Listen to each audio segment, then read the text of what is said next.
Ma mère a toujours préféré mon frère. Jusqu'au jour où la vérité est sortie.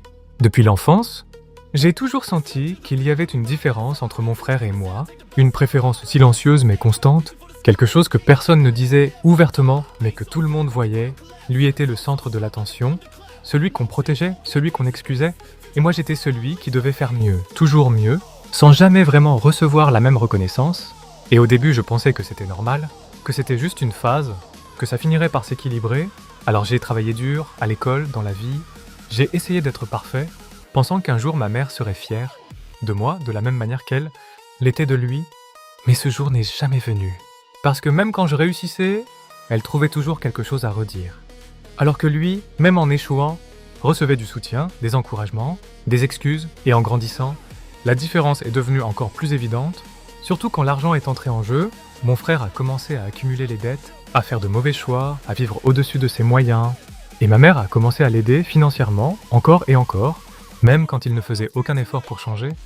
Et moi, j'observais tout ça de loin, j'avais déjà compris que je ne pouvais pas compter sur la même équité. Alors j'ai construit ma vie sans attendre quoi que ce soit, un travail stable, une situation saine, sans dépendre de personne, jusqu'au jour où tout a atteint un point de rupture. Ma mère m'a appelé en urgence. Mon frère avait encore des problèmes, une dette importante cette fois, et elle voulait que je l'aide, que je fasse un effort pour la famille. Mais cette fois j'ai dit non, pas par colère, mais par lucidité, et sa réaction a été immédiate. Elle m'a accusé d'être égoïste, de ne pas soutenir mon propre frère, de ne pas comprendre ce que c'est que la famille, et c'est là que quelque chose en moi s'est débloqué. Je lui ai dit tout ce que j'avais gardé pendant des années, que son favoritisme avait créé cette situation, que mon frère n'avait jamais appris à assumer parce qu'elle l'avait toujours protégé, que moi, j'avais dû me construire seul pendant qu'elle réparait ses erreurs à lui, et que je ne continuerais plus à jouer ce rôle. Le silence qui a suivi était lourd, mais nécessaire. Et ce jour-là, quelque chose a changé, pas immédiatement, mais progressivement. Ma mère a commencé à prendre du recul, à voir les choses différemment, surtout quand mon frère a fini par se retrouver vraiment seul, sans solution, et qu'elle ne pouvait plus le sauver comme avant. Des mois plus tard, elle m'a rappelé, avec un ton différent, plus calme, presque hésitant.